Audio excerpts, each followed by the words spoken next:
ஓம் ஸ்ரீ குருப்யோ நமக.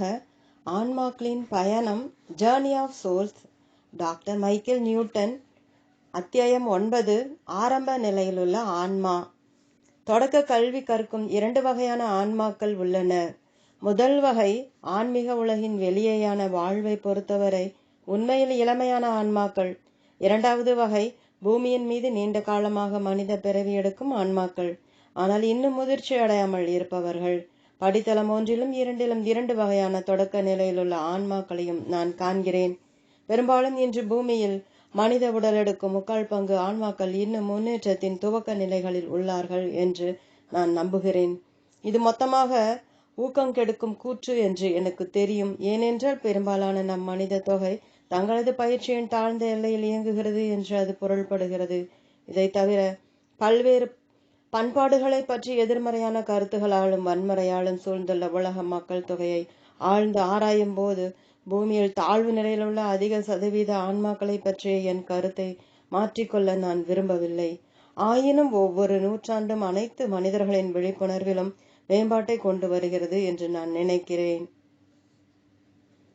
பல வருடங்களாக என் நிகழ்வு தொகுப்புகளில் வாடிக்கையாளர் ஆன்மா படிநிலைகளின் புள்ளி விவரம் சார்ந்த கணிப்பை நான் வைத்துள்ளேன். ஐயமின்றி இதன்படி இந்த நபர்கள் தொடர்பின்றி தேர்ந்தெடுக்கப்பட்ட போதிலும் தாழ்ந்த படித்தளங்களில் இவர்களது எண்ணிக்கை கொஞ்சம் அதிகமாகவே உள்ளது.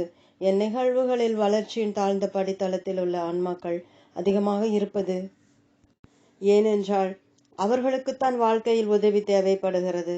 அவர்கள்தான் தகவல் அறிந்து என்னிடம் வரக்கூடும்.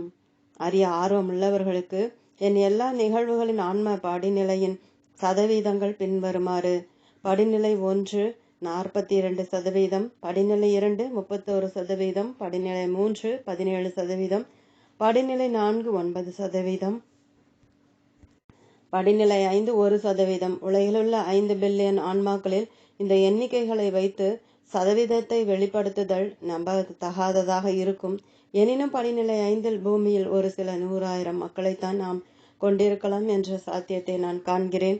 முழு முதிர்ச்சியை அடையும் போது ஆன்மாக்கள் பூமியில் மனித உரு எடுப்பதை முடித்துக் கொள்கிறார்கள் என்று என் வாடிக்கையாளர்கள் கூறுகின்றனர். வளர்ச்சியின் துவக்க நிலைகளில் உள்ள உயர்ந்த சதவீத ஆன்மாக்களை பற்றி குறிப்பிடத்தக்கது என்னவென்றால், நமது மிக விரைவில் பெருகும் ஜனத்தொகையும் ஆன்மாக்களுக்காக குழந்தைகள் காத்திருப்பதுமாகும். ஒவ்வொரு நாளும் 2,60,000 குழந்தைகளால் எண்ணிக்கை பெருகுகிறது. ஆன்மாக்கள் முன்னேறுவதற்கு மனித பிறப்பு எடுக்க இந்த மனித உடல் தேவையாய் இருப்பதால் மற்றொரு வாழ்க்கைக்கு திரும்புவதற்கு ஆன்மீக கிடங்கிலிருந்து குறைந்த வளர்ச்சியடைந்த ஆன்மாக்கள் இயல்பாக எடுக்கப்பட வேண்டும். முன்னேற்றத்தின் ஆரம்ப நிலையில் இருப்பதை நான் தெரிந்துள்ளதால் நான் என் வாடிக்கையாளர்களின் உணர்வுகளை புரிந்து கொள்கிறேன். ஒரு புதிய வாடிக்கையாளர் என் அலுவலகத்திற்கு வந்து, நான் ஒரு பழைய ஆன்மா என்று எனக்கு தெரியும், ஆனால் வாழ்க்கையை எதிர்த்து சமாளிக்க முடியவில்லை, எனக்கு பிரச்சனைகள் இருப்பதாக தோன்றுகிறது என்று எத்தனை முறை சொன்னார்கள் என்று நான் எண்ண முடியாது. நாம் அனைவரும் வளர்ச்சியடைந்த ஆன்மாக்களாக இருக்க விரும்புகிறோம். ஏனென்றால் எதிலும் ஆரம்ப நிலையில் உள்ளவர் என்று கருதப்படுவதை மக்கள் வெறுக்கிறார்கள். ஒவ்வொரு நிகழ்வும் தனித்தன்மை வாய்ந்தது. ஆன்மாவின் நற்பண்பு, தனி வளர்ச்சி வீதம், அவர்களுக்கு ஒதுக்கப்பட்ட வழிகாட்டிகளின் குணங்கள், இவற்றிற்குள் பல மாறுபாடுகள் உள்ளன. என் தொழிலை தங்களது ஆன்மாக்களின் முன்னேற்றத்தை பற்றி எனக்கு அறிவிக்கும் வாடிக்கையாளர்களின் பொருள் விளக்கங்களாக நான் பார்க்கிறேன். 30,000 வருடங்களாக பூமியில் மனித பிறவி எடுத்து தாழ்ந்த படிநிலைகள் 1லும் 2லும் இன்னும் இருக்கும் வாடிக்கையாளர்களுடைய ஏராளமான நிகழ்வுகளை நான் நடத்தியுள்ளேன். ஆன்மீக முன்னேற்றத்தில் வெகு விரைவான வளர்ச்சி வழக்கத்திற்கு மாறானதாக இருப்பினும் ஒரு சில மக்களை பொறுத்தவரையில் எதிர்மறையானதும் உண்மையாகும். எந்த கல்வி பயிற்சியையும் போல சில மாணவர்கள் மற்ற பாடங்களை காட்டிலும் குறிப்பிட்ட சில பாடங்களை மிக கடினமாக உணர்கின்றனர். என் வாடிக்கையாளர்களில் ஒருவர் பற்பல வாழ்க்கைகளில் 850 வருடங்களாக பொறாமையை வெல்ல முடியவில்லை. ஆனால் இதே காலத்தின் முடிவில் மதவெறியை வெல்ல அவளுக்கு அதிக சிரமம் இருக்கவில்லை. இன்னொருவர் மற்றவர்கள் மீது ஒருவித அதிகாரம் பெற்ற சக்தியை நாடி கிட்டத்தட்ட 1700 வருடங்கள் விட்டுவிட்டு வாழ்ந்துள்ளார். இருப்பினும் அவர் இரக்க உணர்ச்சியை பெற்றுள்ளார். அடுத்த நிகழ்வு முழுமையான ஆரம்ப நிலையிலுள்ள ஆன்மாவை சுட்டி காட்டுகிறது. இந்த தொடக்க நிலையாளர் இன்னும் ஆன்மீக குழு ஒதுக்கமைப்பு இருப்பதற்கான சான்று எதையும் காண்பிக்கவில்லை. ஏனென்றால் அவள் மிக குறைவான கடந்த கால வாழ்க்கைகளை வாழ்ந்திருக்கிறாள். அவள் முதல் வாழ்க்கையில் வடக்கு சிரியாவில் மங்கோலிய தாக்குதலால் கிபி 1260 கொல்லப்பட்டாள். அவள் பெயர் சாஃபிஸ். அவளுடைய குடியிருப்பு தொகுதி போரில் அழிக்கப்பட்டது. அவள் 5 வயதாக இருந்தபோது அங்கு குடியிருப்பவர்களின் பயங்கர கொன்று குவிப்பு ஏற்பட்டது. நிகழ்வு 20. Doctor Newton. சாஃபெல், நீ இறந்து விட்டாய், மேலும் ஆன்மா உலகிற்கு திரும்பிவிட்டாய். நீ என்ன உணர்கிறாய் என்று எனக்கு சொல். நபர் கூச்சலிடுகிறார். நான் ஏமாற்றப்பட்டேன். அந்த வாழ்க்கை மிக கொடூரமாக இருந்தது. என்னால் அங்கு இருக்க முடியவில்லை. யாருக்கும் உதவ முடியாத ஒரு சிறு பெண்ணாகத்தான் நான் இருந்தேன். எத்தகைய தவறு! டாக்டர் நியூட்டன், யார் இந்த தவறை செய்தார்? நபர் ரகசியமான குரலில், என் தலைவர். நான் அவருடைய தீர்ப்பை நம்பினேன். ஆனால் என் வாழ்க்கை ஆரம்பிப்பதற்கு முன்னரே நான் கொலை செய்யப்படுவதற்காக என்னை அந்த கொடூரமான வாழ்க்கையினுள் அனுப்பும் தவறை அவர் செய்தார். டாக்டர் நியூட்டன், நீ சாஃபிஸின் உடலுக்குள் வருவதற்கு ஒப்புக்கொண்டாயா? நபர் வருத்தத்துடன், பூமி முழுவதும் திகழ் வாய்ந்த அத்தகைய கொடூரமான இடமாக இருக்கும் என்று எனக்கு தெரியாது. எல்லா உண்மைகளும் எனக்கு தரப்படவில்லை. முழு வாழ்க்கையும் ஒரு தவறாக இருந்தது. என் தலைவர் தான் இதற்கு பொறுப்பாவார். டாக்டர் நியூட்டன், இந்த வாழ்க்கையிலிருந்து நீ ஏதாவது கற்றுக்கொண்டாயா? நபர் சிறிது இடைவெளிக்கு பிறகு, நான் நேசிக்க கற்றுக்கொள்ள தொடங்கினேன். ஆம், அது அருமையாக இருந்தது. என் சகோதரன், பெற்றோர்கள். ஆனால் அது மிகவும் குறுகிய காலமாக இருந்தது. டாக்டர் நியூட்டன், இந்த வாழ்க்கையிலிருந்து ஏதாவது நல்லது வெளிவந்ததா? நபர், என் சகோதரன் அகமத், அவனுடன் இருப்பது. டாக்டர் நியூட்டன், உன் தற்போதைய வாழ்க்கையில் அகமத் இருக்கிறானா? நபர், திடீரென்று என் வாடிக்கையாளர் நாற்காலியிலிருந்து எழுந்தார். நான் அதை நம்ப முடியவில்லை. அகமத் என் கணவர் பில் ஆவார். அதே நபர் எப்படி இருக்க முடியும்? டாக்டர் நியூட்டன் நபரை அமைதிப்படுத்திவிட்டு, புதிய உடலுக்குள் ஆன்மாவின் இடைமாற்றீடு நடைமுறையை நான் விளக்குகிறேன், பின்னர் தொடர்கிறேன். சாஃபிஸாக இறந்த பின்னர் ஆன்மா உலகிற்கு நீ திரும்பியதும் அகமதை பார்க்கிறாயா? நபர், ஆம், எங்கள் தலைவர் நாங்கள் தங்குமிடத்திற்கு எங்களை சேர்த்து அழைத்து வருகிறார். டாக்டர் நியூட்டன், நீ வெளிப்படுத்தும் அதே ஆற்றல் நிறத்தை அகமதும் வெளிப்படுத்துகிறாரா, அல்லது அங்கு வித்தியாசங்கள் இருக்கின்றனவா? நபர் சிறிய இடைவேளைக்கு பிறகு, நாங்கள் எல்லோரும் வெண்மை நிறம். டாக்டர் நியூட்டன், நீ இங்கு என்ன செய்கிறாய் என்பதை விவரி. நபர், எங்கள் தலைவர் வந்து போய் கொண்டிருக்கும் வேளையில் அகமதும் நானும் சேர்ந்து வேலை செய்கிறோம்.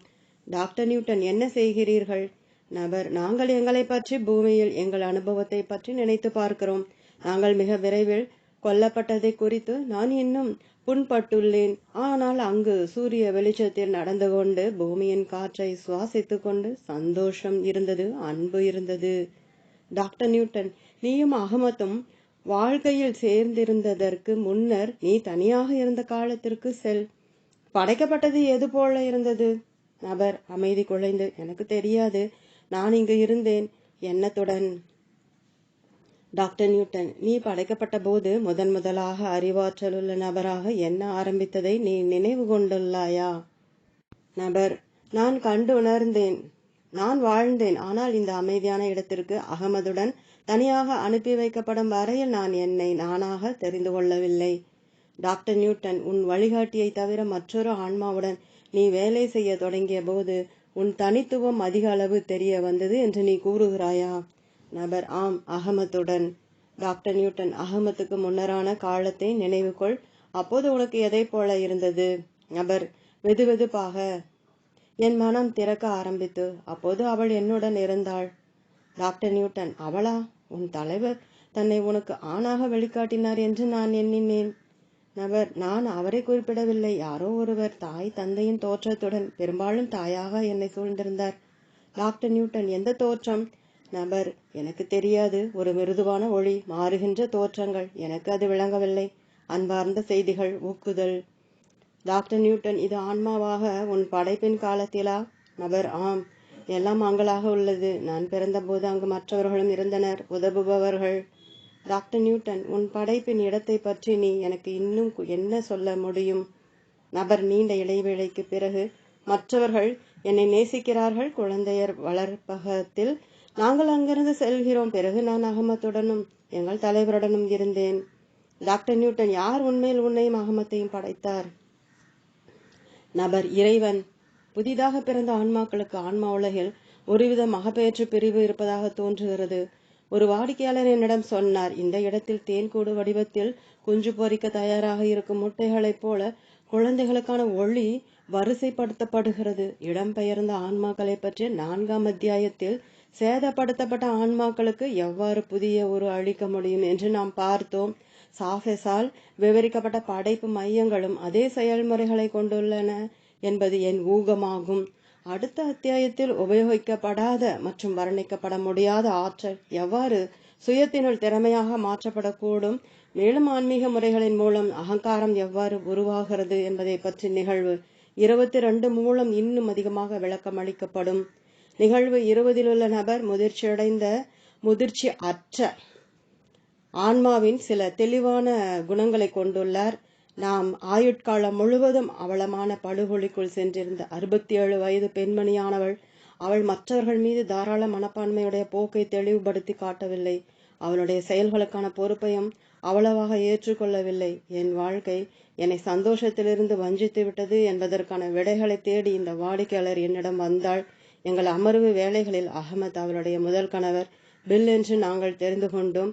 மற்றொரு மனிதனுக்காக நீண்ட காலத்திற்கு முன்னர் அவள் அவனை விட்டு சென்றாள். மக்களுடன் இணையும் தகுதியின்மையால் அவனையும் விவாகரத்து செய்தாள். தனது குழந்தைகளை எவருடனும் அவள் நெருக்கமாக உணரவில்லை. ஆரம்ப நிலையிலுள்ள ஆன்மா குழப்ப நிலையிலும் திறமையற்ற நிலையிலும் நிறைய எண்ணிக்கை கொண்ட வாழ்க்கைகள் வாழக்கூடும். பூமியில் ஏற்கும் வாழ்க்கைகள் ஆன்மா உலகின் முரண்பாடற்ற ஆதரவான இசைவிலிருந்து வேறுபடுகின்றன. இந்த மனித சமுதாயம் பெருமளவு மக்களை மற்றவர்களுக்கு கீழ்ப்படிய செய்யும் சமுதாயம் சார்ந்த பொருளாதார அமைப்பை கொண்டுள்ளது. ஆகவே குறைவான வளர்ச்சியுற்ற ஆன்மாக்கள் மனித சமுதாயத்தின் கட்டுப்படுத்தும் நோக்கத்திற்கு தங்களை சரணடைய செய்ய மன விருப்பம் கொள்கின்றனர். அனுபவமற்ற ஆன்மா தனித்தியங்கும் சிந்தனை செய்யும் திறன் இல்லாததால் திக்குமுக்காட செய்யப்படுகிறது. அவர்கள் மேலும் தன்னலமை கருதுகின்றவர்களாக இருக்கிறார்கள். மற்றவர்களை அவர்கள் யார் என்பதற்காக எளிதில் ஏற்றுக்கொள்வதில்லை. என் மதிப்பீட்டின்படி இந்த வகையான ஆன்மாக்களின் உயர்ந்த எண்ணிக்கைகள் உண்மைக்கு ஒத்ததாக இருந்தால் உலக ஜனத்தொகையின் அதிக சதவீதம் இதில் அடங்கும். ஆன்மாக்களில் அதிகபட்சமானவர்கள் இம்மாதிரியானவர்களே என்று சொல்வது என் நோக்கமல்ல. தாழ்ந்த படிநிலையில் உள்ள ஆன்மாக்களும் நேர்மறையான வாழ்க்கைகளை நடத்த முடிகிறது. இல்லையேல் ஒருவரும் முன்னேற மாட்டார்கள். இந்த ஆன்மாக்களுக்கு எந்த இழுக்கும் இணைக்கப்படக்கூடாது. ஏனென்றால் ஒவ்வொரு ஆன்மாவும் ஒரு காலத்தில் ஆரம்ப நிலையில் இருந்தவரே. நம் வாழ்க்கை சூழ்நிலைகளால் நாம் கோபமடைந்தோ வன்மம் கொண்டிருந்தோ குழப்பமடைந்தோ இருந்தோமேயானால் நாம் வளர்ச்சி குறைவான ஆன்மாவை உடையவராய் இருக்கிறோம் என்று பொருளாகாது. ஆன்மாவின் வளர்ச்சி ஒரு சிக்கலான விஷயமாகும். நாம் அனைவரும் பல விஷயங்களில் சரிசம நிலையற்ற விதத்தில் சிறிது சிறிதாக முன்னேறுகிறோம். நம் தவறுகளை கண்டுணர்தல், சுய மறுப்பை தவிர்த்தல், மேலும் நம் வாழ்க்கைகளில் தொடர்ந்து சரிபடுத்திக் கொள்ள நமக்கு தேவையான தைரியமும் தகுதியும் கொண்டிருத்தலை முக்கியமாகும். ஆன்மாக்கள் தனிமையில் இருக்கும் ஆன்மீக வாழ்க்கையை விட்டு செல்வதே அனுபவமற்ற நிலையிலிருந்து வெளியே வருவதற்கான தெளிவான அடையாளமாகும். அவர்கள் மற்ற அனுபவம் மற்றவர்களுடன் இருக்கும் சிறிய குடும்ப புழு கூட்டிலிருந்து நீக்கப்பட்டு ஆரம்ப நிலையிலுள்ள ஆன்மாக்களின் பெரிய குழுவில் வைக்கப்படுகிறார்கள்.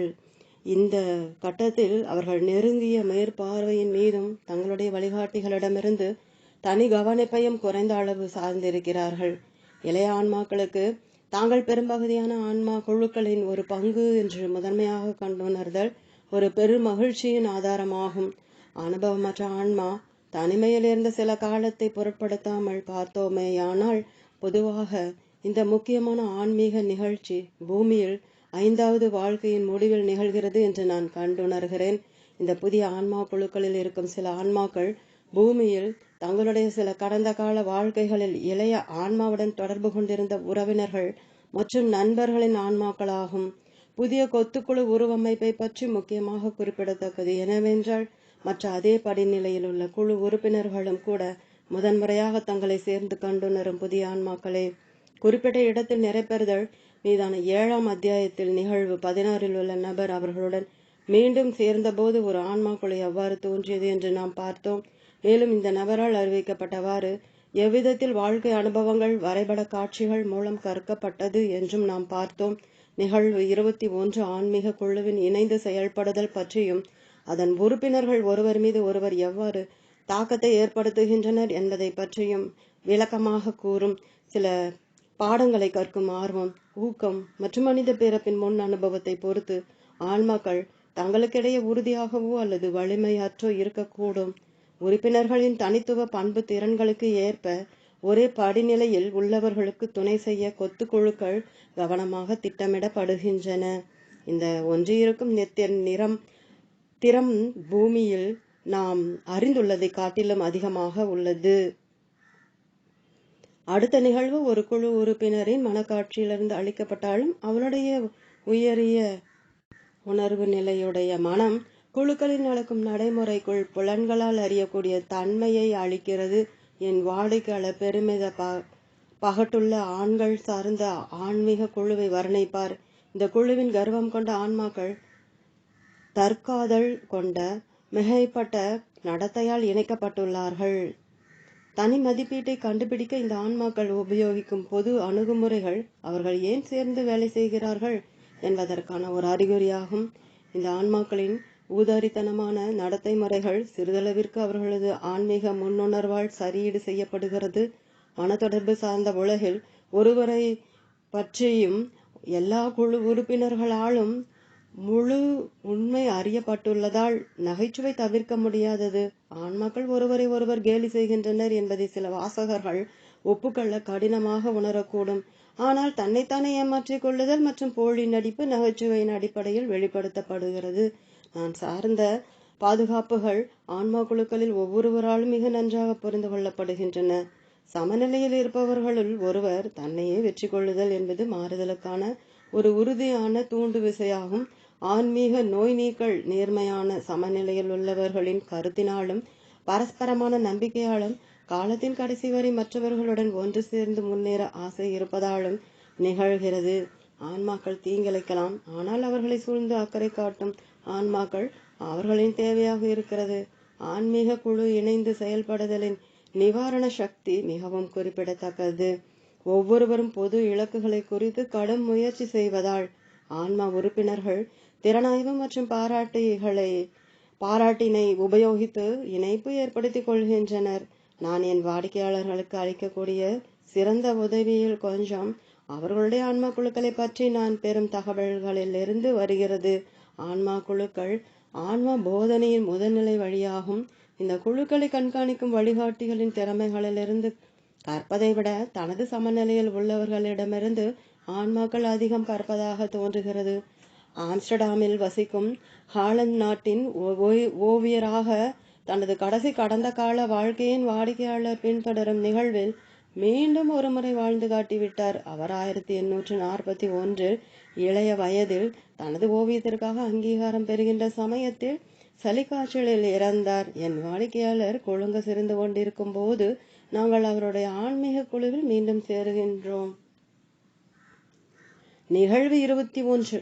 டாக்டர் நியூட்டன், நீ ஏன் சிரிக்கிறாய்? நபர், நான் என் நண்பர்களுடன் மீண்டும் சேர்ந்துள்ளேன். அவர்கள் என்னை தொல்லை செய்கிறார்கள். டாக்டர் நியூட்டன், ஏன்?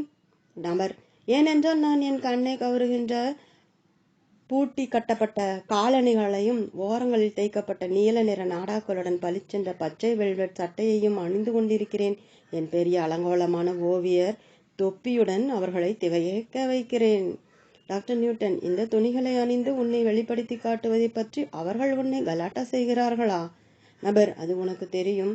நான் துணிகளை பற்றி மிக்க தற்பெருமை வாய்ந்தவனாக இருந்தேன். ஆம்ஸ்டர்டாம் சிற்றுண்டி சாலை சமூகத்தில் நான் ஒரு ஓவியராக நேர்த்தியான தோற்றத்தில் வலம் வந்தேன். எனக்கு இது மிகவும் பிடித்திருந்தது. இதை நன்றாகவும் செய்தேன். அது முடிவடைவதை நான் விரும்பவில்லை. டாக்டர் நியூட்டன், அடுத்து என்ன நிகழ்கிறது? நபர், என் பழைய நண்பர்கள் என்னை சூழ்ந்துள்ளனர். மேலும் நாங்கள் வாழ்க்கையின் முட்டாள்தனத்தை பற்றி பேசிக் கொண்டிருக்கிறோம். அங்கு கீழே பூமியில் எப்படி நாடகமாக உள்ளது என்பதை பற்றியும் நாம் அனைவரும் நம் வாழ்க்கைகளை எவ்வளவு பொறுப்புணர்ச்சியோடு எடுத்துக்கொள்கிறோம் என்பது பற்றியும் ஒருவரை ஒருவர் கலாட்டா செய்து கொண்டிருக்கிறோம். டாக்டர் நியூட்டன், பூமியில் வாழ்க்கையை பொறுப்புணர்ச்சியோடு எடுத்துக்கொள்வது முக்கியம் என்று நீயும் உன் நண்பர்களும் நினைக்கவில்லையா? நபர், இங்கு பார், பூமி ஒரு பெரிய நாடக மேடை, நடிப்பு. நம் அனைவருக்கும் அது தெரியும். டாக்டர் நியூட்டன், இந்த உணர்வில் உன் குழு ஒன்றுபட்டுள்ளதா? நபர், நிச்சயமாக. ஒரு ராட்சத அரங்கு மேடை தயாரிப்பில் எங்களை நாங்கள் நடிகர்களாக பார்க்கிறோம். டாக்டர் நியூட்டன், ஆன்மா உலகில் உன் தனிப்பட்ட கொத்துக்குழுவில் எத்தனை ஆன்மாக்கள் உள்ளன? நபர், சிறிது இடைவெளிக்கு பிறகு, நாங்கள் சிலர் மற்றவர்களோடு வேலை செய்கிறோம். ஆனால் எங்களில் 5 பேர் மிக நெருக்கமாக உள்ளோம். டாக்டர் நியூட்டன், உன்னை எந்த பெயரால் அவர்கள் அழைக்கிறார்கள்?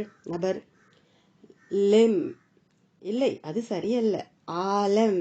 அதுதான் சரி. அதுதான் நான். டாக்டர் நியூட்டன், சரி ஆலம், உன் நெருங்கிய நண்பர்களை பற்றி எனக்கு கூறு. நபர் சிரிக்கிறார். நார்க்ராஸ். அவன் மிக வேடிக்கையானவன். அவன்தான் மிக குறும்புக்காரன். டாக்டர் நியூட்டன், நார்க்ராஸ் உன் குழுவின் தலைவரா? நபர், இல்லை, அவன் அதிக கூச்சலடுகிறவன் தான். இங்கு நாங்கள் அனைவரும் சமமானவர்கள். ஆனால் எங்களுள் பல வேறுபாடுகள் உள்ளன. நார்க்ராஸ் நயமற்றவன், கொள்கை பிடிவாதமுள்ளவன். Doctor Newton, உண்மையாகவா? அப்படியென்றால் பூமியில் அவனுடைய நடத்தையை எவ்வாறு வர்ணிப்பாய்? நபர், ஓரளவுக்கு பாவத்திற்கு அஞ்சாதவனாக, ஆனால் ஆபத்தானவன அல்ல. டாக்டர் நியூட்டன், உன் குழுவின் மிக அமைதியான, மிக்க அடக்க ஒடுக்கமான உறுப்பினர் யார்? நபர் நையாண்டித்தனமாக, நீ எப்படி ஊகித்தாய்? அது விலோ. டாக்டர் நியூட்டன், இந்த பண்பு விலோவை உன் குழுவில் மிக குறைந்த அளவு பேசுபவனாக ஆக்குகிறதா? நபர், அந்த கருத்தை நீ எங்கிருந்து அடைந்தாய்? மீதியுள்ளவர்களை பற்றி விலோ சில கவர்ச்சியூட்டும் எண்ணங்கள் கொண்டுள்ளான். டாக்டர் நியூட்டன், எனக்கு உதாரணம் அளி. நபர், என் ஹாலந்து வாழ்க்கையில் என் பெற்றோர்கள் இறந்த பின்னர் என்னை தத்தெடுத்த ஹாலந்தைச் சேர்ந்த முதிய தம்பதிகள், அவர்களிடம் ஒரு அழகான தோட்டம் இருந்தது. அவர்களுக்கான என் கடனை விலோ ஞாபகப்படுத்துகிறார். அந்த தோட்டம்தான் நான் ஓவியனாக வாழ்க்கை அமைத்துக் கொள்ள, என் செயல்திறனுக்கேற்ப அதை செய்ய என்னை தூண்டியது. டாக்டர் நியூட்டன், இதை பற்றி விலோ வேறு எந்த எண்ணங்களும் அறிவிக்கிறாரா? நபர் சோகமாக, நான் குறைவாக குடித்திருக்க வேண்டும், குறைவாக வீண் பெருமையோடு நடந்திருக்க வேண்டும், அதிகமாக ஓவியம் வரைந்திருக்க வேண்டும். என் ஓவியம் மக்கள் மனதை தொடும் வட்டத்திற்கு வந்து கொண்டிருந்தது. நபர் தனது தோள்களை பின்னால் இழுத்துக் கொள்கிறார். ஆனால் எல்லா நேரமும் ஓவியம் வரைந்து நான் கூண்டில் அடைந்து கிடக்க விரும்பவில்லை.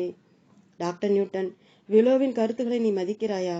நபர் பெருமூச்சுடன், ஆம், அவர் எங்கள் மனசாட்சி என்று எங்களுக்கு தெரியும். டாக்டர் நியூட்டன், நீ அவரிடம் என்ன சொல்கிறாய்? நபர், நான் சொல்கிறேன், விடுதிக்காரரே, நீ உன் வேலையை பார்த்து செல், நீயும் கோமாளித்தனமாக இருந்தாயே. டாக்டர் நியூட்டன், விலோ விடுதிக்காரராக இருந்தாரா? நபர், ஆம், ஹாலந்தில் லாபத்திற்காக வியாபாரத்தில் இருந்தார் என்பதையும் நான் கூற விரும்புகிறேன்.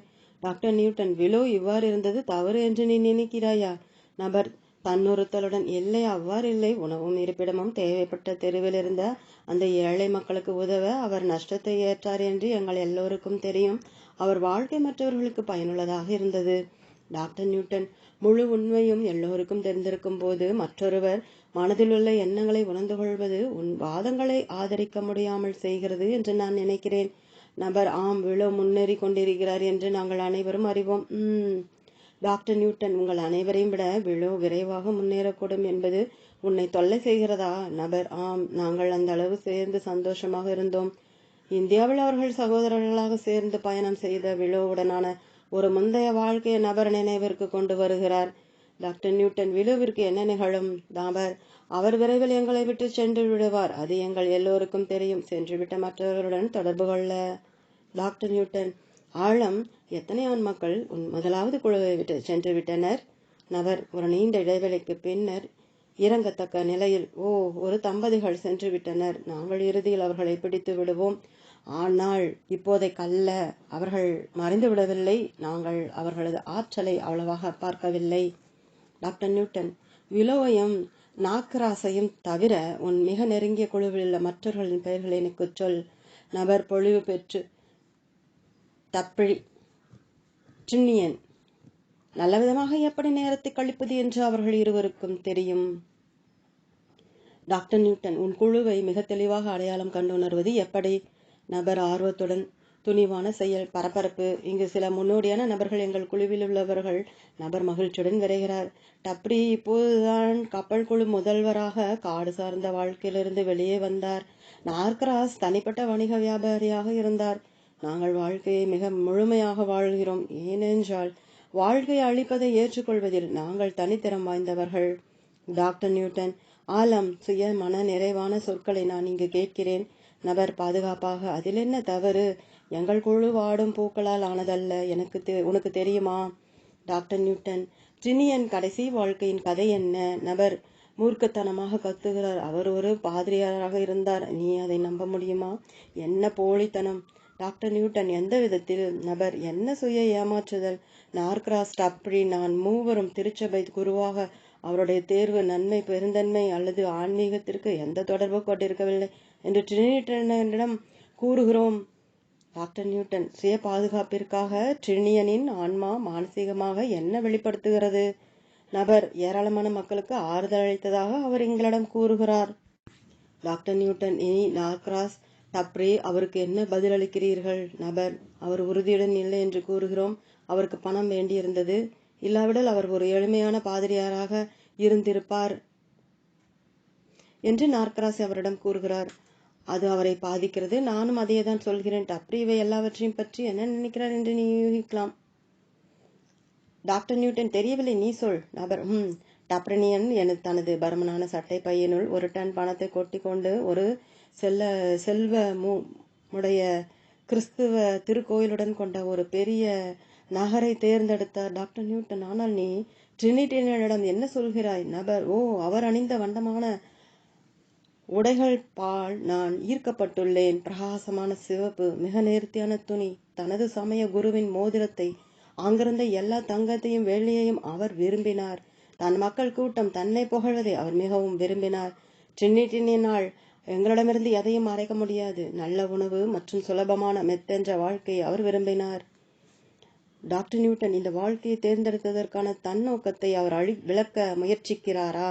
நபர், ஆம். ஆனால் நார்கிராஸ் அவரை இடித்துரைக்கிறார். அவர் தொழுகை இடத்தில் ஒரு இளம்பெண்ணை ட்ரினிட்டி விளையாட்டாக எதிர்த்து நிற்கிறார். ஆம், அது உண்மை நிகழ்ந்தது. திருச்சபை குடிவானவர்களுக்கு ஆதரவு அளிப்பதாக கூறிக்கொண்டு ட்ரினிட்டின் உண்மையில் யார் என்று எங்களுக்கு தெரியும். ஒரு முழு வஞ்சகன். டாக்டர் நியூட்டன், தன் நடத்தையை பற்றி ட்ரினியன் குழுவிற்கு ஏதாவது கூறி மழுப்புகிறாரா? நபர் இன்னும் அமைதியாக இருக்கிறார். வழக்கமான விதத்தில்தான். பெண்ணிற்கான தனது தேவையினால் அவர் உணர்ச்சி வசப்பட்டார். அவருக்கு குடும்பம் இல்லை. தனது பிரம்மச்சரிய திருக்கோயில் வாழ்க்கை தேர்வில் அவர் தனிமையாக இருந்தார். நாம் அனைவரும் தேர்ந்தெடுக்கும் வழக்கமான வாழ்க்கைகளிலிருந்து தப்பியோட முயற்சித்ததாக அவர் கூறுகிறார். பெண்ணுடன் அவர் காதல் கொண்டதாக கூறுகிறார். டாக்டர் நியூட்டன், நீ நார்கிராஸ் மற்றும் டப்ரி தற்போது ட்ரினியனின் பற்றி எவ்வாறு உணர்கிறீர்கள்? நபர் கடுமையாக, அவர் முன்னேறி கொண்டிருக்கும் ஆன்மாவான விலோவை பின்தொடர முயற்சிக்கிறார் என்று நாங்கள் நினைக்கிறோம். ஆனால் அவர் தோற்றுவிட்டார். அவருடைய சமய பணி ஆர்வமுடைய நோக்கங்கள் அவருக்கு முற்றிலும் உதவி அளிக்கவில்லை. டாக்டர் நியூட்டன், ஆழம் தன்னை திருத்திக் கொள்ளவும் மாற்றிக்கொள்ளவும் ட்ரினியனின் முயற்சிகளை பற்றி நீ நம்பிக்கையற்றவனாக குரல் எழுப்புகிறாய். நேர்மையாக என்னிடம் சொல். ட்ரினியனை பற்றி நீ எவ்வாறு உணர்கிறாய்? நபர், நாங்கள் அவரை கேலி செய்கிறோம். எப்படி இருந்தாலும். டாக்டர் நியூட்டன், உன் விளையாட்டு பேச்சு ட்ரினியனின் நல்ல நோக்கங்களை நீ இகழ்வது போல் ஒலிக்கிறது. நபர் சோகமாக, நீ சொல்வது சரிதான். நாங்கள் அனைவரும் அதை அறிவோம். ஆனால் நீ புரிந்து கொள், நார்கிராஸ், டப்ரி நான் நல்லது. நாங்கள் அவரை குழுவிலிருந்து இழக்கவும் விரும்பவில்லை. டாக்டர் நியூட்டன், விலோ ட்ரினியனை பற்றி என்ன சொல்கிறார்? நபர், அவர் ட்ரினியனின் நல்ல நோக்கங்களை புகழ்கிறார். மேலும் திருக்கோயிலில் இருந்தபோது அவர் சுய திருப்தியின் வலைப்பொறியில் விழுந்தார் என்று அவரிடம் கூறுகிறார். அதிக அளவு மெச்சுதலையும் கவனத்தையும் ட்ரினியன் விரும்புகிறார். டாக்டர் நியூட்டன், உங்கள் குழு மீது கருத்து தெரிவிப்பதற்கு என்னை மன்னித்துவிடு ஆழம். ஆனால் விலோவை தவிர நீங்கள் எல்லோரும் ஓரளவு விரும்புவது இது என்று எனக்கு தோன்றுகிறது. நபர், விலோ மெச்சத்தக்க ஆரவார பேர் வழியாக இருக்கலாம். என்னை சொல்லவிடு. அவர் பிரச்சனை போலி தர்மப்பெருமை. மேலும் அதை கலப்படமில்லாத வார்த்தைகளில் டப்ரியே அவரிடம் கூறுகிறார். டாக்டர் நியூட்டன், விலோ அதை மறுக்கிறாரா? நபர், இல்லை, அவர் மறுக்கவில்லை. நான் மாற முயற்சி செய்வதாக அவர் சொல்கிறார். டாக்டர் நியூட்டன், திறனாய்வு செய்வதில் உங்களில் யார் மிக அதிக கூருணர்வு கொண்டவர்கள்? நபர் சிறிய இடைவெளிக்கு பிறகு, அது நாக்ராஸாக இருப்பார் என்று நான் யூகிக்கிறேன். ஆனால் எங்கள் அனைவருக்கும் எங்கள் தவறுகளை ஒப்புக்கொள்ள கடினமாயிருக்கிறது. டாக்டர் நியூட்டன், சரியாக சொல்லாலும் மற்றவரிடம் இந்த விஷயங்களை மறைக்க முடியாவிட்டால் உன் ஆன்மா குழு உறுப்பினர்களை அதை தொல்லை செய்கிறதா? உன் கடந்த கால ஒரு வாழ்க்கையின் எல்லா குறைபாடுகளும் வெளிப்படுத்தப்படாவிட்டால்? நபர் சிறிய இடைவெளிக்கு பிறகு, நாங்கள் அதை பற்றி கூருணர்வு கொண்டுள்ளோம். ஆனால் ஆரோக்கியம் குன்றிய நிலையில் அல்ல. இங்கே எங்களுக்குள் சிறந்த உணரும் திறன் இருக்கிறது. நான் மக்களுக்கு கலை இன்பத்தை அளிக்க விரும்பினேன், மேலும் கலையின் பொருள் மூலம் வளர விரும்பினேன். எனவே நான் என்ன செய்தேன்? நான் இரவில் அதிக அளவு ஆம்ஸ்டர்டாம்ஸ் கால்வாய்களை சுற்றி ஓடினேன். வேடிக்கைகளிலும் விளையாட்டுகளிலும் நான் சிக்கிக்கொண்டேன். என் முக்கியமான செயல் நோக்கம் ஒரு பக்கமாக தள்ளப்பட்டது. டாக்டர் நியூட்டன், இதையெல்லாம் குழுவிடம் நீ ஒப்புக்கொண்டால் எந்த விதமான பதில் உனக்கு கிடைக்கும்? எடுத்துக்காட்டாக, நீயும் நாக்ராஸும் ஒருவரை ஒருவர் எவ்வாறு மதிக்கிறீர்கள்? அவர், நான் எனக்காகவும் மற்றவர்களுக்காகவும் பொறுப்பேற்க வெறுக்கிறேன் என்று நாக்ராஸ் அடிக்கடி குறிப்பிடுகிறார். நாக்ராஸ் பணம் பதவியை விரும்புகிறார். ஆனால் நாங்கள் இருவரும் சுயநலவாதிகள். நான் அதிக தற்பெருமை கொண்டவன் என்பதை தவிர எங்கள் இருவருக்கும் அதிகமான தங்க நட்சத்திரங்கள் கிடைப்பதில்லை. டாக்டர் நியூட்டன், தனது குறைகளுடன் டப்ரி உங்கள் குழுவிற்குள் எவ்வாறு பொருந்துகிறார்? நபர், தலைமை பதவியால் மற்றவர்களை கட்டுப்படுத்துவதில் அவர் மகிழ்ச்சியுறுகிறார். அவர் மற்ற எங்கள் எல்லோரை காட்டிலும் ஒரு இயல்பான தலைவர். அவர் ஒரு கப்பல் தலைவர், ஒரு கடற்கொள்ளைக்காரர், கட்டுறுதியான நபர். நீங்கள் அவரை மதிக்காமல் இருக்க மாட்டீர்கள். டாக்டர் நியூட்டன், அவர் கொடூரமானவரா? நபர், இல்லை, கடுமையானவர்தான். அவர் ஒரு தலைவராக மதிக்கப்பட்டார். கடல் சண்டைகளில் டப்ரி தன் எதிரிகள் மீது கருணையற்றவராக இருந்தார். ஆனால் தனது சொந்த மக்களை கவனித்துக் கொண்டார். டாக்டர் நியூட்டன், தேவை இருந்த தெரு மக்களுக்கு விழ உதவினார் என்று நீ என்னிடம் சொல்லியிருக்கிறாய். ஆனால் உங்கள் வாழ்க்கைகளின் எதிர்மறையற்ற பக்கத்தை பற்றி அவ்வளவாக நீ சொல்லவில்லை. உன் குழுவில் யாராவது சுயநலமற்ற செயல்களுக்காக தங்க நட்சத்திரங்கள் கொடுக்கப்பட்டுள்ளார்களா? நபர், வேண்டுமென்று. டப்ரியை பற்றி வேறு ஏதோ ஒன்று உள்ளது. டாக்டர் நியூட்டன், அது என்ன? நபர், அவர் ஒரு சிறப்பான விஷயத்தை செய்தார். ஒரு தடவை தாக்கு விசைமிக்க கடல்களில் ஒரு கப்பலோட்டி மரக்கலர் கூம்பிலிருந்து கடலுக்குள் விழுந்து மூழ்கி கொண்டிருந்தார். டப்ரி தனது இடையை சுற்றி ஒரு கயிற்றை கட்டிக்கொண்டு கப்பல் தளத்திலிருந்து நீரில் தலையிலாக விழுந்து மூழ்கி தனது வாழ்க்கையை அபாயத்தில் ஆழ்த்தி கொண்டு அந்த கப்பலோட்டியை காப்பாற்றினார். டாக்டர் நியூட்டன், இந்த சம்பவம் உன் குழுவில் விவாதிக்கப்படும் போது நீங்கள் அனைவரும் டப்ரிக்கு எவ்வாறு உள்ளுணர்ச்சியை வெளிக்காட்டுகிறீர்கள்? நபர், பாராட்டுகளுடன் அவர் செய்ததை நாங்கள் புகழ்கிறோம். எங்கள் கடைசி வாழ்க்கைகளில் நாங்கள் யாரும் இந்த துணிச்சலான செயலுக்கு ஈடாக செய்திருக்கவில்லை என்ற அதே முடிவுக்கு நாங்கள் வந்தோம். டாக்டர் நியூட்டன், அப்படியா? இருப்பினும் உணவு அருந்தகத்தில் விலோவின் வாழ்க்கை, அவருக்கு பணம் கொடுக்க முடியாத மக்களுக்கு உணவளிப்பதும் இருக்க இடமளிப்பதும் நீண்ட காலத்திற்கு சுயநலமற்ற செயல்களாக சுட்டி காட்டப்படக்கூடும். அதனால் அவர் அதிகமாக பாராட்டத்தக்கவர் அல்லவா? நபர், ஒத்துக்கொள்கிறேன். நாங்கள் அவருக்கு அதை அளிக்கிறோம். சிரிக்கிறார். அவர் டப்ரியை விட அதிக தங்க நட்சத்திரங்கள் பெறுகிறார். டாக்டர் நியூட்டன், உன் கடைசி வாழ்க்கைக்காக உன் குழுவிலிருந்து நீ ஏதாவது கைத்தட்டல்களை பெறுகிறாயா? நபர், சிறிது இடைவெளிக்கு பிறகு, ஓவியராக தொடர்ந்து வாழ நான் வாடிக்கையாளர்களை தட்டி தடவி பொறுக்க வேண்டியிருந்தது. மக்களுக்கு நல்லவராக இருந்தேன், ஆனால் அதிகளவில் அல்ல. நான் இன்பம் அளிப்பதில் மகிழ்ச்சியுற்றேன். எனக்கு நல்ல இதயம் இருந்தது என்று என் குழு கண்டுணர்கிறது. குழுவின் நபர்களது குணங்கள் எவ்வாறு இருப்பினும் என் வாடிக்கையாளர்களில் ஒவ்வொருவரும் தங்களது ஆன்மா குழுவிடம் தனி வகையான பற்று கொண்டுள்ளனர். சுதந்திர நிலையிலுள்ள ஆன்மாக்கள் மனித குறைகளின்றி இருப்பதாக மக்கள் நினைக்கின்றனர். உண்மையில் ஒருவரோடு ஒருவர் நெருங்கியுள்ள ஆன்மா குழுக்களுக்கும் மனித குடும்ப அமைப்புகளுக்கும் இடையே ஏராளமான ஒற்றுமைகள் இருப்பதாக நான் எண்ணுகிறேன். உதாரணமாக, இந்த ஆன்மா குழுவுக்கு நாக்ராஸ் எதிர்த்தெழுகிற பலியாடாகவும் அவரும் ஆழமும் ஒவ்வொருவருடைய குறைவுகளுக்கும் பட்டியல் எடுப்பவர்களாகவும் உள்ளதை நான் பார்க்கிறேன். மற்ற உறுப்பினர்கள் தங்கள் கடந்த கால வாழ்க்கைகளில் ஏற்பட்ட குறைபாடுகளுக்கு தகுந்த காரணம் அளிக்கும் போது அறிவார்ந்த விளக்கங்களை அளிக்கவும் நேரடியாக கூர்ந்தாயும் செய்யவும் நாக்ராஸ் வழக்கமாக முதலில் இருக்கிறார் என்று ஆலம் கூறினார். பலதரப்பட்ட நடத்தைகளின் மீது அவர் மிக குறைந்த அளவு ஐயமும் உணர்ச்சி வயப்படுதலும் கொண்டிருப்பதாக தோன்றுகிறார். இது அவருடைய சொந்த பாதுகாப்பின்மையை வரையறுக்க கூடும். ஏனென்றால் முன்னேறி கொண்டிருக்கும் குழுவுடன் நான் நிலை பெற்றிருக்க உண்மையில் நாக்ராஸ் மிக கடுமையாக போராடி கொண்டிருக்கிறார். ஆழம் தனது எல்லா கோமாளித்தனத்துடனும் அழகுபடுத்திக் கொள்ளுதல், அம்பீரமான விஷயங்களை லகுவாக மாற்றுதல் போன்ற எல்லாவற்றிலும் குழுவின்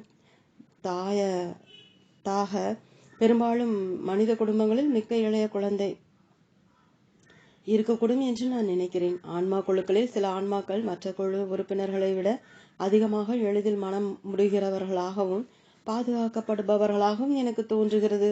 விலோவின் நடத்தை அவருடைய மேம்பாட்டுக்கான எண்ணத்துடன் அவர்தான் தற்போதைய வீரன் அல்லது குடும்பத்தின் மூத்த உறுப்பினர் என்பதை எடுத்து காட்டுகிறது. குழுவிலேயே விலோதான் மிக மிக குறைந்த அளவு எதிர்க்கிறவர் என்ற கருத்தை ஆழத்திடமிருந்து நான் கண்டுள்ளேன். ஏனென்றால் அண்மையிலான கடந்த கால வாழ்க்கைகளில் அவர்தான் மிகச்சிறந்த சாதனைகளை கொண்டுள்ளார். மனித குடும்பங்களில் இருப்பது போல ஆன்மீக குழு உறுப்பினர்களின் பாங்குகள் மாற்றப்படலாம். ஆனால் அவரது வளர்ச்சியை படிநிலை 2 குறித்து காட்டும் வகையில் விலோவின் இயங்கும் ஆற்றல் இளஞ்சிவப்பு நிறமாக மாறிக்கொண்டிருக்கிறது என்று என்னிடம் கூறப்பட்டது. புலன்கடந்த ஆன்மாக்கள் மீது நான் மனித அடையாளங்களை இணைக்கிறேன். ஏனென்றால் பூமிக்கு வரும் ஆன்மாக்கள் மனித பண்புகள் மூலம் தங்களை காண்பிக்கின்றனர். இருப்பினும் ஆன்மா குழுக்களில் பெரு வெறுப்பு, ஐயம் மற்றும் அவமரியாதையை நான் காண்கிறதில்லை.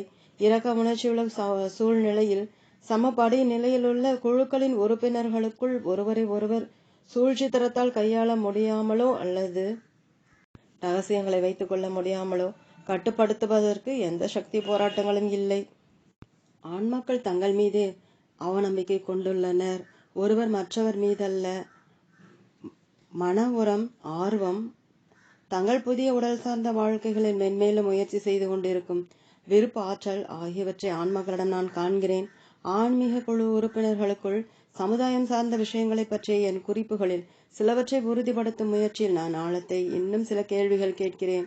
டாக்டர் நியூட்டன் ஆலம், ஒருவர் மற்றவரை பற்றி உங்கள் திறனாய்வு எப்போதும் ஆக்க சார்பானதாக இருக்கிறது என்று நீ நம்புகிறாயா? நபர், நிச்சயமாக. உண்மையில் அங்கு பகைமை ஏதும் இல்லை.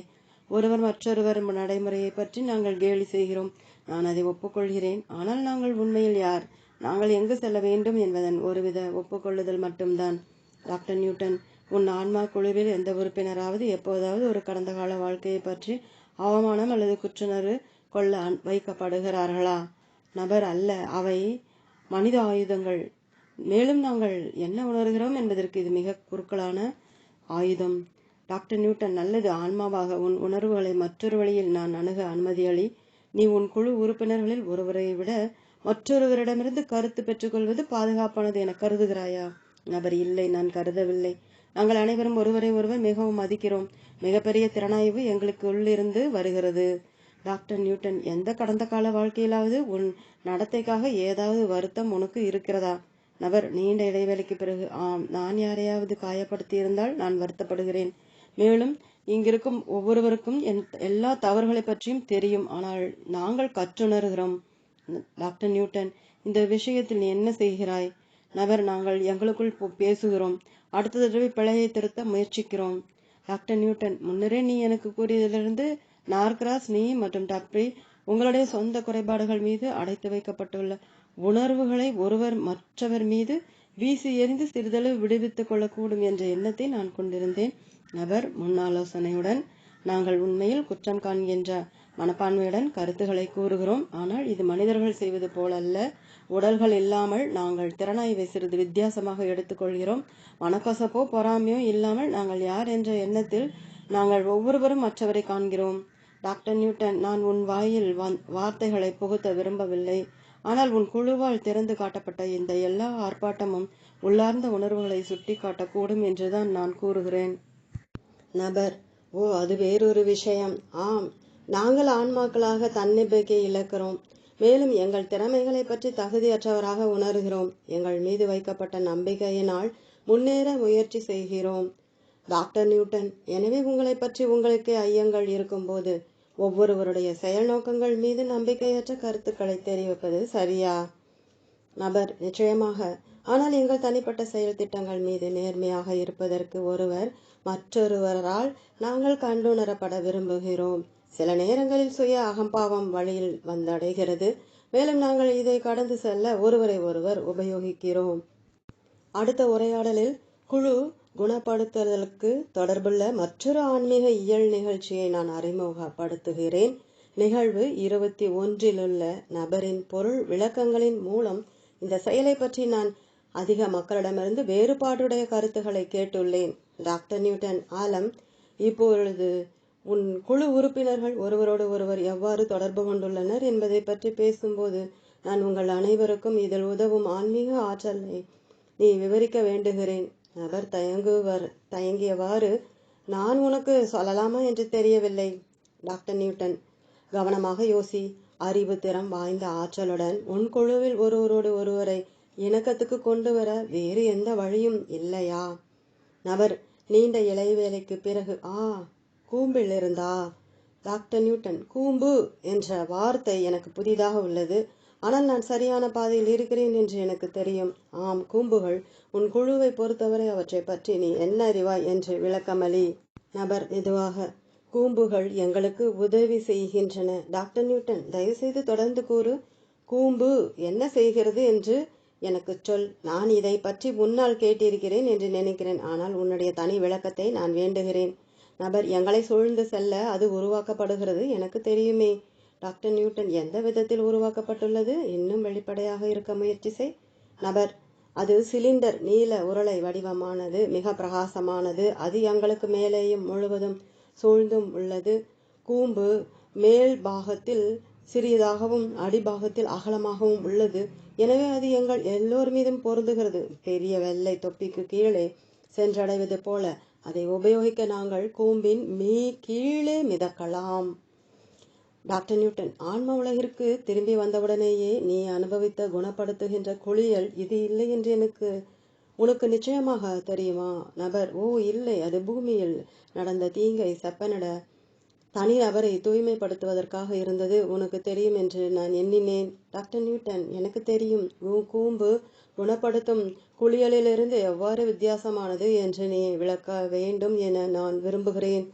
நபர், மேல் பாகமானது நீர்வீழ்ச்சியைப் போல எங்கள் எல்லோரையும் சூழ்ந்து வட்ட வடிவத்தில் பரவிக்கொண்டு ஆற்றலை கீழே அனுப்புகிறது.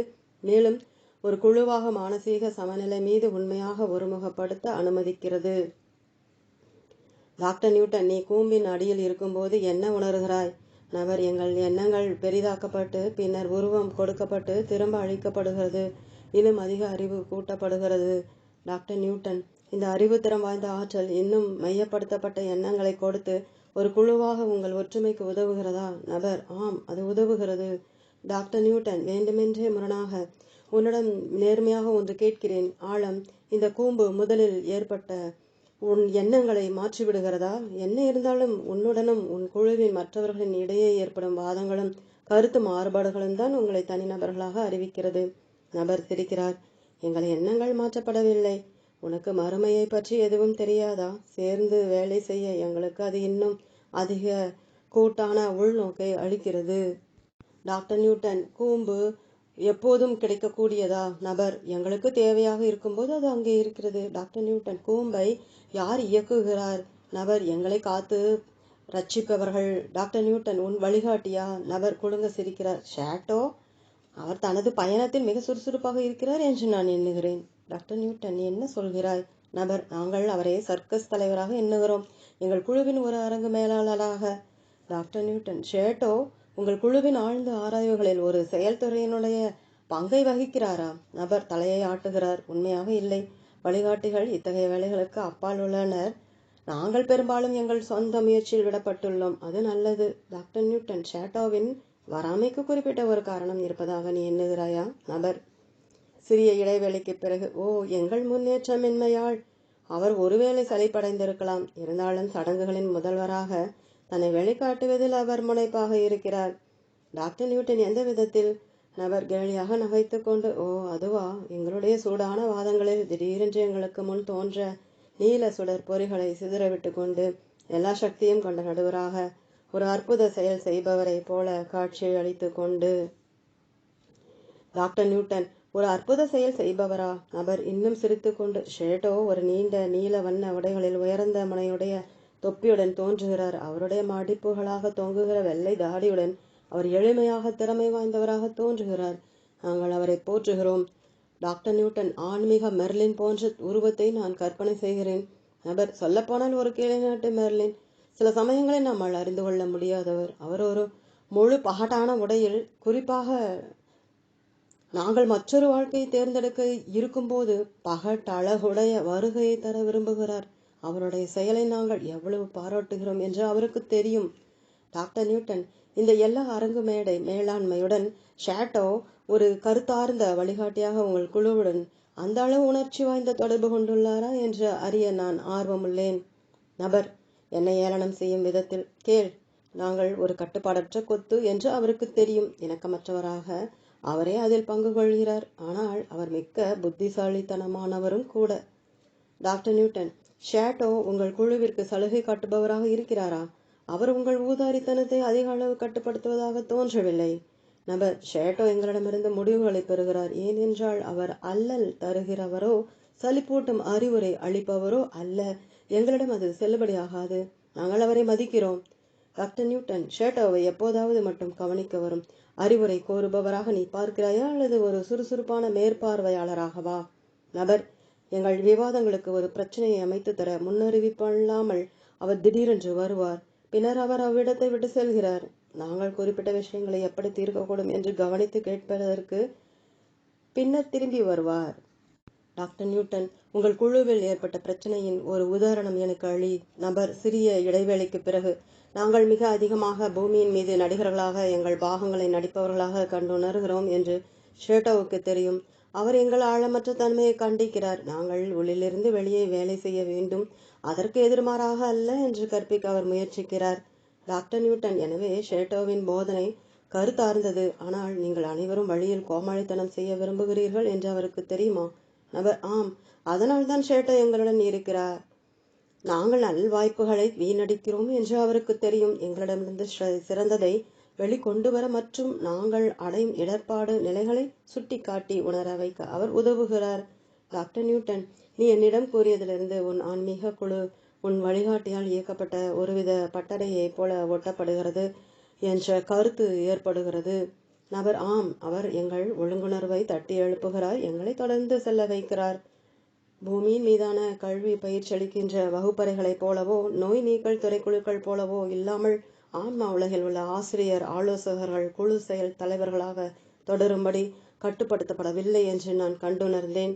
ஷேட்டோவும் அவருடைய மாணவர்களும் பல நிறங்களுடைய ஆன்மாக்களின் குடும்பமாக இருப்பினும் எல்லா கொத்து குழுக்களும் பொருத்தமாக இருப்பது இங்கு அதிக அளவில் உள்ளது. ஒரு வழிகாட்டியின் தலைமை சர்வாதிகாரி போல இருப்பதை விட பெற்றோர்களைப் போல அதிகமாக உள்ளது. இந்த நிகழ்வில் ஷேட்டோ ஒரு கட்டளையிடும் பாங்குடைய ஆலோசகர், அதே நேரத்தில் உடைமைக்குரியவராக இல்லாமலும் குழுவுக்கு அச்சுறுத்தலாக இல்லாமலும் உள்ளார். அவர்களுடைய ஆண்மைக்குரிய மன விருப்பங்களுக்கு அனுமதி அளித்து மகிழ்விப்பதாக தோன்றும் இந்த பச்சாதாபமுள்ள வழிகாட்டியால் இந்த இளைய ஆன்மாக்களுடைய ஒப்புதல் உள்ளது. ஒரு ஆன்மீக தொகுதியாக இக்குழுவை பற்றி ஒரு சில இறுதி கேள்விகளுடன் நான் இந்த நிகழ்வை முடிப்பேன். டாக்டர் நியூட்டன், பூமியில் உன் குழு ஏன் அதிகமாக ஆண் இனத்தை சார்ந்ததாக உள்ளது? நபர், பூமி உடல் சார்ந்த கடுமுயற்சிக்கு பரிசளிக்கும் செயல் கோலமாகும்.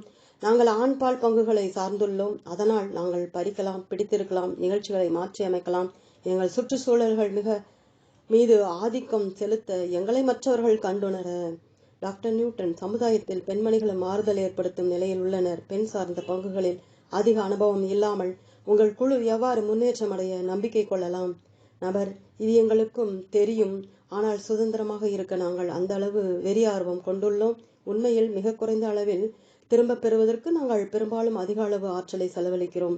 ஆனால் பெண்மை சார்ந்த வேலைகள் தற்சமயம் எங்களுக்கு அதிக அளவு விருப்பம் அளிக்கவில்லை.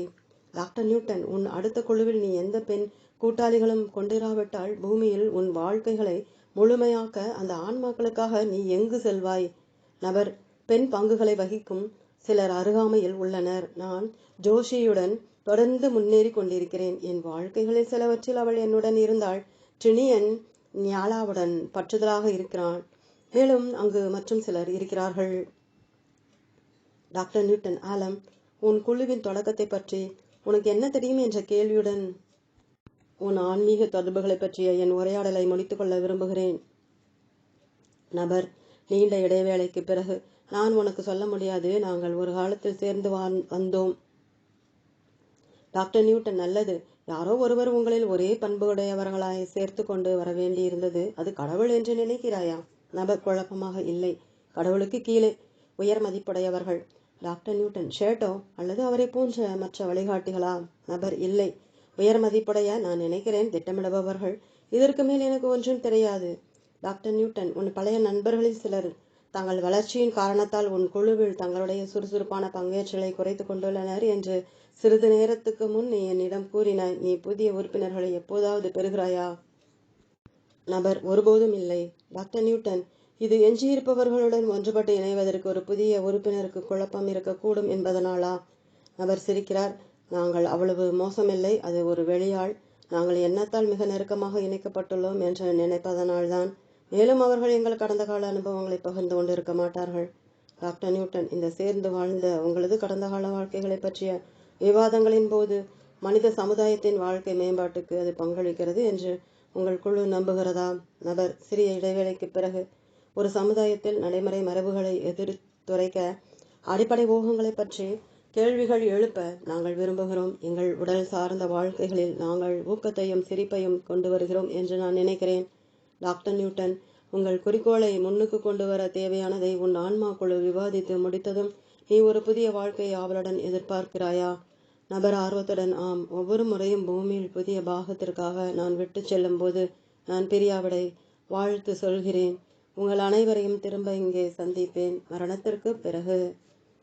இந்த நிகழ்வு ஒருவர் மீது ஒருவருடைய உணர்வுகளையும் மனப்பான்மையையும் ஆதரவளித்து அகங்காரத்தை பெருக்கும் தேவையுள்ள ஒத்த நோக்கமுடைய ஆன்மாக்களின் ஒரு எடுத்துக்காட்டாகும். ஆன்மா குழுக்களின் அமைப்பை பற்றி புரிந்து கொள்வதற்கான திறவுகோல் இதில் அடங்கியுள்ளது. ஏராளமான ஆன்மீக கொத்துகளின் உபகுழுக்கள் தங்கள் வளர்ச்சியை தடை செய்யும் பண்பு ஒத்த செயல்முறைகளால் பிணைக்கப்பட்ட தனித்தன்மை கொண்ட ஆன்மாக்களால் ஆக்கப்பட்டுள்ளன என்று நான் கண்டுணர்ந்துள்ளேன். சரிசம நிலையில் இருந்தாலும் இந்த ஆன்மாக்கள் வலிமையிலும் வலிமை குறைவிலும் வித்தியாசங்கள் கொண்டுள்ளன. ஒவ்வொரு குழு உறுப்பினரும் குடும்பத்தில் மற்றவர்கள் தங்கள் இலக்குகளில் முன்னேற தங்களுடைய சிறந்த பண்புகளை அளிக்கின்றனர். நெருங்கிய நண்பர்களின் இந்த உள்வட்டத்தில் இருக்கும் எஞ்சிய சில ஆன்மாக்கள் முதலாவதான கொத்தில் உள்ள ஒவ்வொருவரின் நடத்தையின் பண்பு திறத்தை சுட்டி காட்டுகின்றனர் என்ற உள்கருத்தை நிகழ்வு 21 நான் அளிக்க விரும்பவில்லை. 15 அல்லது 20 ஆன்மாக்கள் கொண்ட முதல் நிலை குழு உருவாக்கப்படும் போது செயல் திறத்திலும் ஆர்வத்திலும் குறிப்பிட்ட ஒற்றுமைகள் உள்ளன. ஆனால் ஒரு துணைக்குழு கண்ணோட்டங்கள், உணர்வுகள் மற்றும் பதில்களில் வேறுபாடுகள் கொண்டுள்ளதாகவும் திட்டமிடப்படுகிறது. சாதாரணமாக என் வாடிக்கையாளர்கள் தங்கள் குழுக்களில் 1 அல்லது அதற்கு மேலான பின்தொடரும் ஆண் பெண் சார்ந்த கலவையின் நடத்தை வகைகளை அறிவிக்கின்றனர். 1 வீரம் செறிந்த விரிவாற்றலுடைய தொடர்ந்து வாழும் ஒரு விடாப்பிடியானவர். 2 கனிவான அமைதியான பக்தியுள்ள எழுவோர்களுக்கு பழிபாவம் அற்றவர். 3 கோமாளித்தனத்தை விரும்புகின்ற நகைச்சுவை நிரம்பிய ஒரு கேலி செய்பவர், அபாயங்களை எடுத்துக்கொள்பவர். 4 கருத்தார்ந்த நம்பத்தகுந்த கவனமுள்ளவர். 5 ஆர்ப்பாட்டமான உணர்ச்சி ஆர்வமிக்க நேர்மையானவர். 6 பொறுமையுள்ள நிலையான புலன்களால் உணர கூடியவர். 7 சிந்தனையார்ந்த கணிகிற தீர்மானமானவர். 8 புது வழி அமைக்க கூடிய நுண்ணிய திறமுடைய மாற்றி அமைத்து கொள்ள தக்கவர். இந்த வேறுபாடுகள் ஒரு குழுவிற்கு சமநிலை அளிக்கின்றன. இருப்பினும் ஒரு முழு குழுவும் ஆர்ப்பாட்டத்தையோ துணிவையோ நோக்கி ஒரு வலிமை வாய்ந்த போக்கை வெளிப்படுத்தினார்கள் என்றால் அக்குழுவின் மிக எச்சரிக்கையான உறுப்பினர் கூட ஆன்மாக்களின் மற்றொரு குழுவிற்கு அவ்வாறு தோன்ற மாட்டார். நிகழ்வு 21 ஆன்மாக்கள் ஒரு நீண்ட வளர்ச்சி காலத்திற்காக இருக்கிறார்கள் என்பதில் எவ்வித சந்தேகமும் இல்லை. இருப்பினும் பூமியின் இன்றியமையா திறத்திற்கு அவர்கள் பங்களிக்கிறார்கள். இந்த நபரை மேலும் வினவிய போது இந்த ஆன்மாக்கள் 20ஆம் நூற்றாண்டிலும் சந்திப்பார்கள் என்று வெளிப்படுத்தினார். எடுத்துக்காட்டாக, ஆழம் ஒரு வரைபடம் வரைபவர், தற்காலிகமாக கிட்டார் வாசிப்பவர், ஜோஷி என்ற பாடையுடன் தொடர்புள்ளவர். இந்த நிகழ்வில் உள்ள நெருக்கமாக பிணைக்கப்பட்ட ஆன்மாக்கள் தங்கள் உடல் சார்ந்த வாழ்க்கைகளில் அதிகமாக ஆண்பாலை சார்ந்திருந்தனர் என்ற போதிலும் அவர்கள் இளைய பெண்பால் ஆன்மாக்களுடன் தங்கள் விருப்பத்திற்கேற்ப தொடர்பு கொண்டிருந்தனர். கொத்துக்குழுக்கள் பாலின கலவை கொண்டவை. நான் குறிப்பிட்டுள்ளபடி உண்மையில் முன்னேற்றம் அடைந்த ஆன்மாக்கள் தங்களது உடல் சார்ந்த வாழ்க்கை தேர்வுகளில் நிலையான பாலின விருப்ப தேர்வுகள் கொண்டுள்ளனர். நடைமுறைக்குரிய பாடங்களை கற்றுக்கொள்ள பூமிக்கு வர தேர்ந்தெடுக்கும் ஆன்மாக்களுக்கு சுய தனித்துவத்தை வெளிப்படுத்துவதற்கான ஆர்வம் ஒரு முக்கியமான ஊக்குவிக்கும் காரணமாகும். சில சமயங்களில் தாழ்ந்த நிலையுடைய ஆன்மாவுடன் மன உழைவுக்கான ஒரு காரணம் மனித உடல்களில் அவர்கள் எவ்வாறு செயல்படுகிறார்கள் என்பதை விட அவர்களுடைய சுதந்திர ஆன்மா நிலையில் தங்களையே அறிந்து கொள்வதில் உள்ள முரண்பாடு ஆகும். தாங்கள் வாழ்க்கையில் யார் என்பது பற்றி ஆன்மாக்கள் குழப்பமடையலாம். நிகழ்வு 21 நபர் இந்த விஷயத்தில் எந்த ஒரு முரண்பாட்டையும் வெளிப்படுத்தியதாக தோன்றவில்லை. ஆனால் அண்மைய கடந்த கால வாழ்க்கைகளில் ஆழத்தால் அடையப்பட்ட வளர்ச்சியின் வீதத்தை நான் வினவுகிறேன். ஆயினும் ஒரு வாழ்க்கையை வாழ்கின்ற அடிப்படை அனுபவம் அந்த வாழ்க்கையில் அடையாத நுண்ணறிவு திறத்தை ஓரளவிற்கு ஈடு செய்யக்கூடும். நம் குறைபாடுகளும் அறநெறியில் உள்ள முரண்பாடுகளும் பூமியை காட்டிலும் ஆன்ம உலகில் அதிக அளவில் குறைகளாக கண்டுணரப்படுகின்றன. ஆன்மீக குழுக்களில் தீர்மானம் செய்தலின் நுட்ப வேறுபாடுகள் எவ்வாறு கூறுபடுத்தப்பட்டு கூர்ந்து ஆய்வு செய்யப்படுகிறது என்று நாம் பார்த்துள்ளோம். கொத்து உறுப்பினர்கள் பூமி வருடங்களில் மிக நீண்ட காலத்திற்கு சேர்ந்து வேலை செய்துள்ளனர். அதனால் ஆன்மாக்கள் ஒருவர் மற்றவருக்கும் முழு குழுவிற்கும் பதில் சொல்லும் பொறுப்புடையவர்களாக இருக்கின்றனர். எல்லா ஆன்மீக குழுக்களிலும் இது ஒரு பெரிய ஒருமைப்பாட்டின் உணர்வாற்றலை ஊட்டி வளர்க்கிறது. கொத்துக்களின் இடையே, குறிப்பாக தாழ்ந்த படிநிலையில் உள்ள ஆன்மாக்களில் என்ன தடைகள் இருப்பதாக தோன்றலாம். எனினும் ஒவ்வொரு ஆன்மாவின் மனித வாழ்க்கையிலும் ஏற்பின்மையும் தனிமையும் ஒரு பாகமாக இருந்தாலும் ஆன்மா உலகில் தனிநபரின் அகங்காரம் ஒரே படிநிலையில் உள்ள குழு சமுதாயத்தின் மனமார்ந்த செயல்களால் தொடர்ந்து அதிகமாகிறது. ஆன்மீக குழுக்களின் சமுதாய அமைப்பு பூமியில் உள்ள மக்களின் குழுக்களைப் போலல்ல. ஜோடி நட்புறவுகளின் சான்று சிறிதளவு இருந்த போதிலும் கொத்துக்களுள் தனிக்குழுக்கள், கவர்ச்சி நட்சத்திரங்கள் அல்லது தனிமையிலுள்ள ஆன்மாக்களை பற்றி நான் கேட்டதில்லை. ஒரு குழுவுடன் இணைக்கப்பட்டிருக்கும் போது ஆன்மாக்கள் தனியாக தனிப்பட்ட சிந்தனையின் மௌனத்தில் காலத்தை செலவழிப்பதாக என்னிடம் கூறப்பட்டுள்ளது. ஆன்மாக்கள் பூமியின் மீது தங்கள் குடும்ப உறவுகளிலும் ஆன்மா உலகில் குழு சமுதாய வாழ்க்கையில் ஈடுபடுதலிலும் மிக நெருக்கமான ஆன்மாக்களாக இருக்கின்றனர். இருப்பினும் ஆன்மாக்கள் தனிமையில் அதிகமாக கற்கின்றனர். துவக்க நிலையில் உள்ள ஆன்மாக்கள் எளிமையான ஆற்றல் திட்டங்களில் தனியாக வேலை செய்ய அடிக்கடி தங்கள் குழுவிலிருந்து தனிப்படுத்தப்படுகிறார்கள் என்று என் வெள்ளை ஒளி நபர்களிடமிருந்து நான் புரிந்து கொள்கிறேன். ஒரு அடைப்பில் தனியாக இருந்து கொண்டு சுயமாக தயாரிக்க பெற்ற ஆற்றலால் உருமாற்றப்பட்ட வடிவியல் சார்ந்த உருளைகள், கோளங்கள், கனசதுரங்கள், சதுரங்கள் ஆகிய வடிவங்களின் நகரும் புதிரை சேர்த்து வைக்க முயற்சித்து கொண்டிருந்ததாக ஓரளவு இளைய ஆன்மா ஒருவர் நினைவில் கொண்டு வந்தார். அது இயல்பில் பல பரிமாணங்களை சார்ந்ததாக, பல நிறங்களுடையதாக, நம் கையாலேயே முழுவதும் எழுதப்பட்டதாகவும் இருந்ததாக விவரிக்கப்பட்டது. அவர் சொன்னார், ஒரு பரவலான வடிவற்றதாக இருப்பதை குவிய மையத்துக்கு கொண்டு வந்து ஒருவித அடிப்படை வடிவத்தை அதற்கு அளிப்பதற்கு நாங்கள் எங்கள் ஆற்றலை தீவிரப்படுத்த கற்றுக்கொள்ள வேண்டும். மற்றொரு நபர் சொன்னார், இந்த பரீட்சைகள் கவனித்து வருபவர்களுக்கு எங்கள் கற்பனை, படைப்புத்திறம், கூறுமதி ஆகியவற்றை பற்றி தகவல் அளிக்கிறது. அவர்கள் மதிப்பீடு செய்பவர்களாக இல்லாமல் ஊக்கமளிக்கின்றனர். தனியாக இருக்கும்போது எல்லா படிநிலையிலுள்ள ஆன்மாக்களும் மற்றொரு முக்கிய செயலில் ஈடுபடுகின்றனர். பூமியில் அல்லது மற்ற பௌதீக உலகங்களில் தங்களுக்கு தெரிந்தவர்களுக்கும் தங்கள் மீது அக்கறை காட்டியவர்களுக்கும் உதவுவதற்கு மானசீகமாக ஒருமுகப்படுத்தி கொண்டு தங்கள் காலத்தை செலவழிக்க அவர்கள் எதிர்பார்க்கப்படுகிறார்கள். நான் சேகரிக்க முடிந்ததிலிருந்து பாதுகாப்பிடம் என்று சிலர் அழைக்கும் பரப்பிற்கு அவர்கள் செல்கின்றனர். இங்கு அவர்கள் இடைப்பரிமாணத்தை சார்ந்த மிதக்கும் பரப்பின் சாம்பல் நீல ஆற்றலில் நுழைகின்றனர். தாங்கள் தேர்ந்தெடுக்கும் நிலவியல் சார்ந்த பரப்புக்கு தங்களை வெளிநோக்கி வெளிப்படுத்திக் கொள்கின்றனர். ஒரு செயற்களத்தை அமைக்க எதிர்மறையற்ற துடிப்பதிர்வு சார்பான ஆற்றலை பிடித்துக் கொள்ளுதலும் வெளியே விடுவித்தலும் என்பதற்கு இது ஒரு மனம் சார்ந்த பயிற்சி என்று எனக்கு கூறப்பட்டது. குறிப்பிட்ட மக்கள், கட்டிடங்கள் அல்லது ஒரு குறிப்பிட்ட பூமிக்கு ஆறுதல் அல்லது மாற்றம் விளைவிக்கும் முயற்சியில் ஆன்மாக்கள் தங்களுடைய எண்ண அலைகள் மீது ஊர்ந்து செல்கின்றனர் என்பது இதன் பொருள் விளக்கமாகும். தொடரும். ஓம்.